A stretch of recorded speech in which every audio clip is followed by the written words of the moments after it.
Good morning sa tanan nga makauban nato karon bisan pa man sa radio o hinaot pa anta nga kamo karon ana karon sa maayong kahimtang o bisan pa man ang atong paghisgutan karon nga buntag is all about principles for victorious Christian life. O before kita magsugod magpadayon, mag-ampo na kita.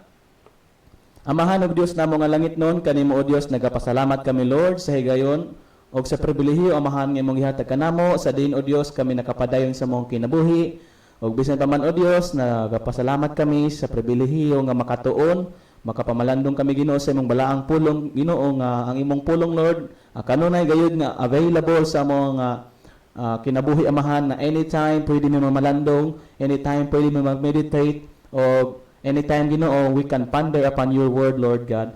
O bisan pa man Lord God pasaylo kami sa imong kalapasan o gi-acknowledge ko amahan nga wa ko'y mahimo kung walay mong tabang Lord bisan pa man akong pag-ampo nga ikaw magapadayon magapakamaayo nga ang imong pulong unta amahan masaysay gayud sa pinakasimple lamang na pamaagi. Lord, help me to preach nothing but your word and help me Lord God to please no one but you, O Lord.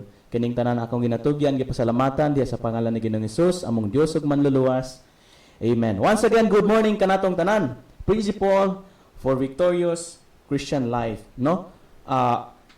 Last week atong na-discuss the promises for victorious Christian life nga atong nasabtan nga naa di ay promise ang Ginoo nga pwede ta mahimong victorious Christian life. We can be victorious because we can overcome the world as the word of God promise, no? That we can overcome our sin struggle, no? Any struggle sa atong kinabuhi, it could be sin or burden or anything na nakahimo sa to ang musaffer ta, no? But the word of God promise a victorious Christian life. And this morning, isgutan nato kaning principles for victorious Christian life. Naamang mga pipila mga principle nga makutlo nato o masabtan nato sa pulong sa Ginoo igala nga mga principle para magkaroon ta og victorious Christian life, no? Now, the principle is that the victorious life is a gift received from God by faith. Mana nga itong hinumdaman ni Gala nga ang principle yun sa victorious Christian life, it is a gift received from God by faith. No? And our salvation was a gift. Amen? Our salvation was a gift. We did not deserve it nor earn it in the least. Ang atong kaluwasan, no, first and foremost, is regalo gyud na siya Ginoo. Mao na ingon sa Bible is for the wages of sin is death, but the gift of God is eternal life that is in Christ Jesus our Lord. So, the salvation is gift. For by grace are you saved through faith, and that not of yourselves. It is the gift of God, not of works, lest any man should boast. So, we do not deserve, no, the salvation of God, and we did not deserve it nor earn it in the least. We are not the author of the salvation. Therefore, victory is also a gift. We cannot attain it in our strength. That is impossible. Ang victorious Christian life or the victory higala, victory specifically against sin, is we cannot attain it in our strength. Imposible sa katao nga ma-attain niya by his own strength ang victory. Kaya nga naman, at makita no, even sa world karon daghan mga tao ang for example na lang, mga drunkards. They are trying to overcome that sin by their own might, pero makita nimo nga mobalik ra gyapon sila, no? Makaundang sila pipila ka semana niya makabalik ra gyapon. Pipila ka bulan niya makabalik ra gyapon. Ngano man because they are relying in their own strength to overcome. Pero remember again, victory is a gift. We cannot attain it in our strength. It is impossible to attain victory through our strength. Mao na higala ang atong atiman-an. O principles for victorious Christian life, and this is our series number 2 sa to nga series nga mao ang victorious Christian life. Now, number 1, faith. The principle of victorious Christian life is by faith. Ingon ang Bible higala sa Romans chapter 1 verse 17. For therein is the righteousness of God revealed from faith to faith, as it is written, the just shall live by faith. Galatians chapter 3 verse 11, but that no man is justified by the law in the sight of God, it is evident, for the just shall live by faith. Hebrews 10:38, the same gihapon ang message, now the just shall live by faith, but if any man draw back, my soul shall have no pleasure in him. Kabantay ka nagala nga, ang ingon sa pulong sa Ginoo that the just shall live by faith. Ang matarong or ang mga justified, no? Ang mga matarong sa mata sa Ginoo is nagkinabuhi ni sila by faith. O katulo na siya gibalik ani nga passage. Now, unsay pasabot ani? The believers is saved and begins a new life in the spirit. However, most Christians are like the foolish Galatians that try to continue in the flesh by works. No, mao na nga itong hinumduman nga. In the beginning, our Christian life begins, no? Our salvation begins in the spirit. However, naay mga pipilang mga Christians na isama sila sa mga foolish Galatians. Kinsa man ning mga Galatians nga nagsugod sila sa faith apan gipadayon nila ang works, ang flesh nila ang ilang pagkinabuhi by works. Or nag-rely sila sa ilang works. Now, Galatians chapter 3 verse 1 ingon ng Bible, O foolish Galatians, who hath bewitched you that ye should not obey the truth, before whose eyes Jesus Christ hath been evidently set forth, crucified among you. This only would I learn of you. Receive ye the Spirit by the works of the law, or by the hearing of faith? Are ye so foolish, having begun in the Spirit, and now made perfect by the flesh? On side point, ang point diri gala is, as a Christian, we live by faith and not by sight. Means to say, whatever nga circumstance atong kinabuhi or sin sa atong life, we need to live by faith. Meaning, we need to rely on our Lord. Dili ta mag-rely sa atong kaugalingon, and it is also applicable for victorious Christian life. No? In order to attain victorious Christian life, we need to live by faith. Now, principles of victorious Christian life, number 1, dili lamang by faith, but number 2, that Christ in you fights and wins against sin. Again, let me repeat, Christ in you fights and wins against sin. Ingon ang Bible sa Philippians chapter 4, verse 13, the very common passage, no? Halos tanan Christian, no? Nakabalo ani nga verse, Philippians chapter 4, verse 14, I can do all things through Christ which strengtheneth me. No? I can do all things through Christ which strengtheneth me, which means one thing to know in order to be a victorious Christian is that we can never attain it apart from the helping power of our Lord Jesus Christ. Mao gyud na ang dapat natong timan-an higala. Higala igsuon, mao gyud na dapat ang naa sa atong huna-huna o sa atong heart nga usa ka butang atong dapat mabalaan nga ang victorious Christian life, we can never attain it. Dili jud nato na maabot unless naa ang helping power sa atong Ginoong Hesukristo. Amen. We cannot attain it apart from the helping power of our Lord Jesus Christ. Don't forget that apart from the Lord Jesus Christ, we can do nothing, and that includes gaining victory. No? Unsa ingon sa pulong sa Ginoo? Ingon si Jesus Christ, I am the vine, ye are the branches. He that abideth in me, and I in him, the same bringeth forth much fruit. For without me, ye can do nothing. Unsa ingon sa pulong sa Ginoo? Unsa ingon ni Jesus Christ that apart from his helping power, no? Apart from him, we can do nothing, and that includes victory. I believe that includes victorious Christian life. That what Jesus Christ is trying to say, no? Na even sa atong life, even victorious Christian life, is we can never attain that apart from the help, apart from the grace of God, apart from the enabling power of our Lord Jesus Christ. Victory is the work of the Savior in us. No? Remember, nga ang salvation is the work of the Savior in us. Therefore, also victory is the work of Savior in us, not our accomplishment in the least. Remember jud na nga ang victory is dili jud na siya ato adi nato na makaya. No, we cannot work for victory. Not our accomplishment in the least. Dili jud na siya accomplishment nato. It is only by the grace of God. It is only by the enabling power of God. It is only by the power and the helping of the Holy Spirit who is within us. Now, dili lamang kadto, but number 3 is this: God's strength is made perfect in your weakness. Mo na ang usa ka principle sa victorious Christian life, that to acknowledge that God is strong. Lord, you are strong and I am weak. Lord, kaya nimo ni, dili na ko ni kaya. Remember, God's strength is made perfect in your weakness. Kada bitang mo amin ta nga, Lord, wa ko'y mahimo, no? Kusgan ka og huyang ko. You are strong, Lord, and I am weak. Therefore, itugyan ako ni sa imuha, kay ikaw ra gyud, Lord, ang maka bugto niini nga chain.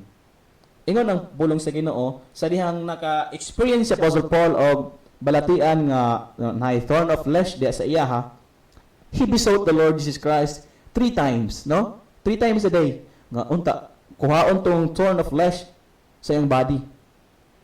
O mao ni ang response sa Ginoo kay Paul.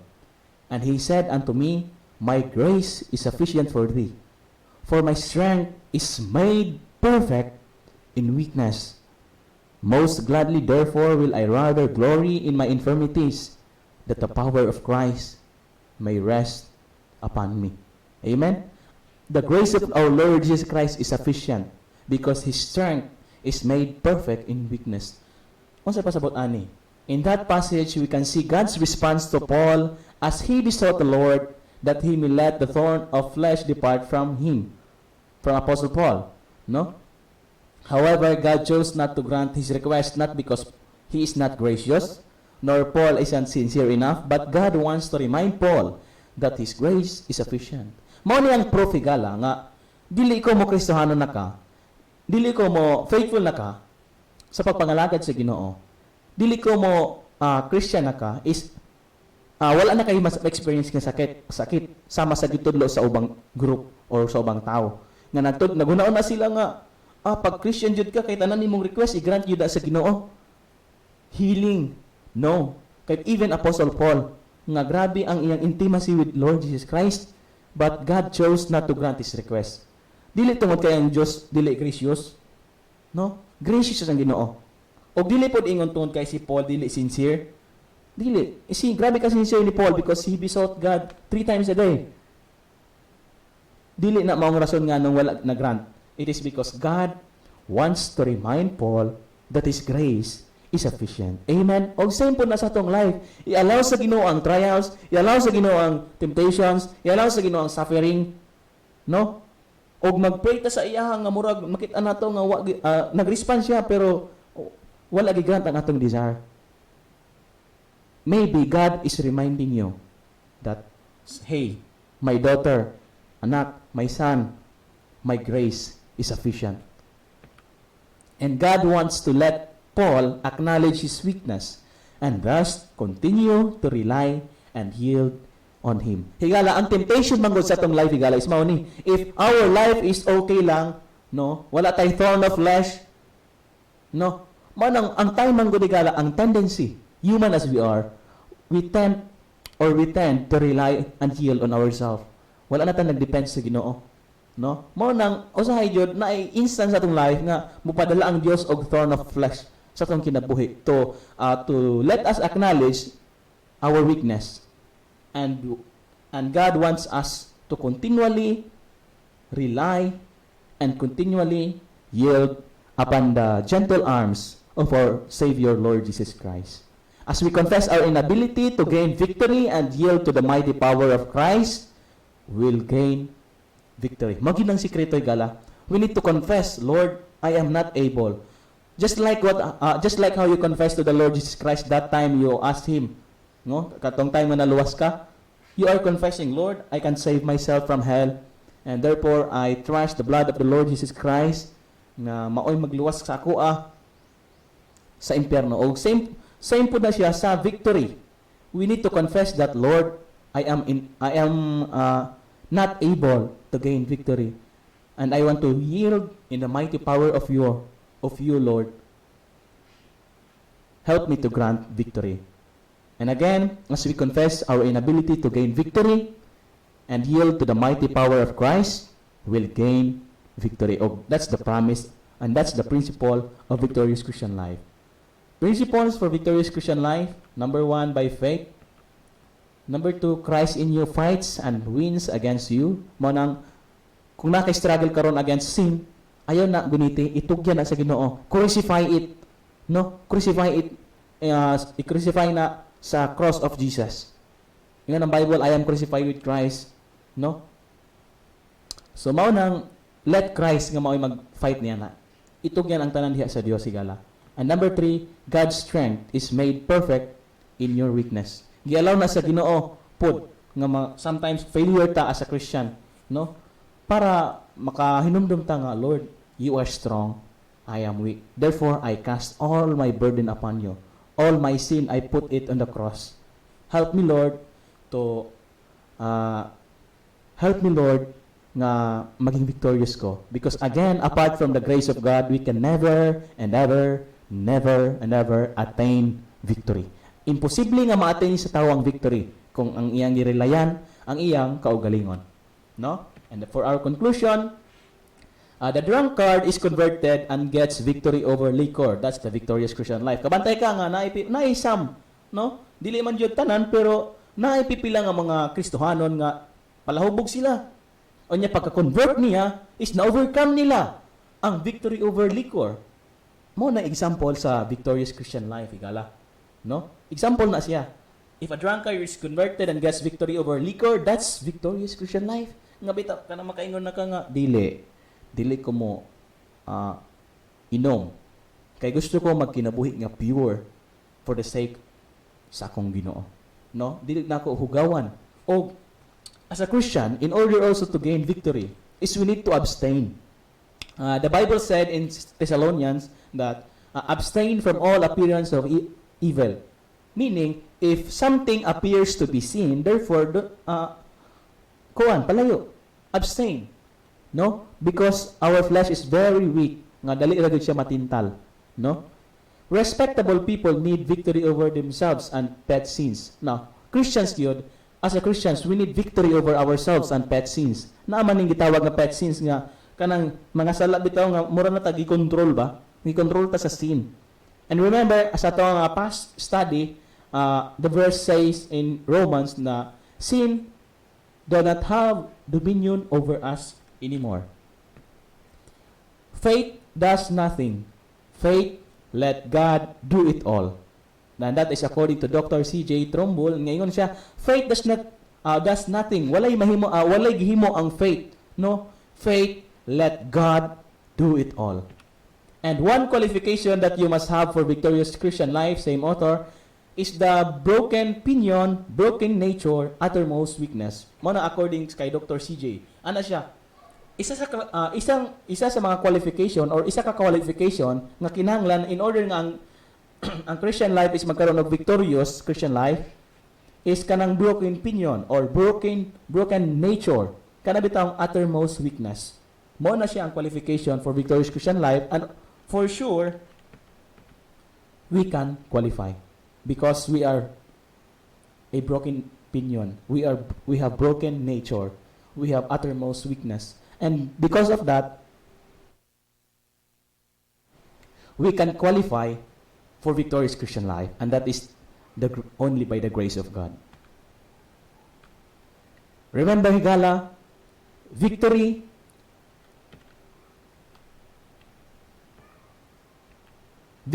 is in trusting, not trying. No? Again, victory is trusting, not in trying.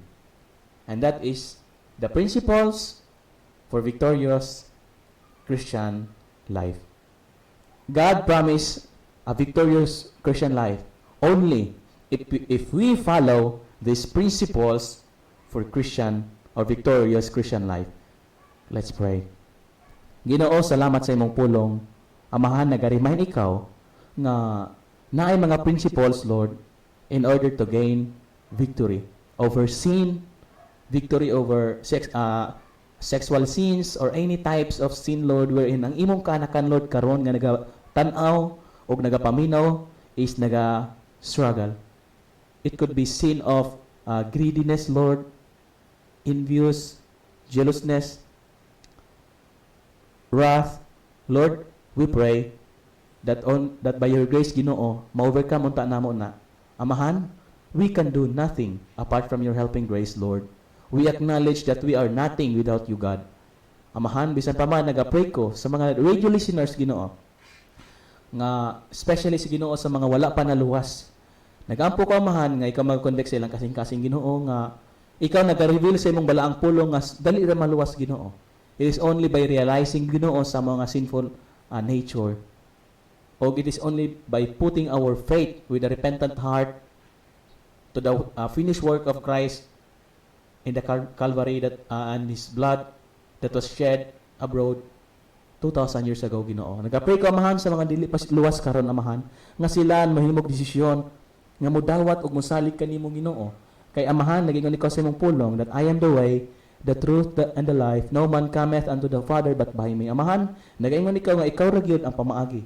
Ginoong Hesus, ikaw ra gyud ang pamaagi sa kaluwasan. Busa hinaot punta, Lord, nga ang nakapaminaw karon is musalig sila kanimo because it is impossible to gain victory kung dili pa miluwas, Ginoo, in the very first place. Thank you for your salvation. Thank you for your word, Lord. Bless them in our heart. This we pray with thanksgiving in our heart in Jesus' name. Amen and amen.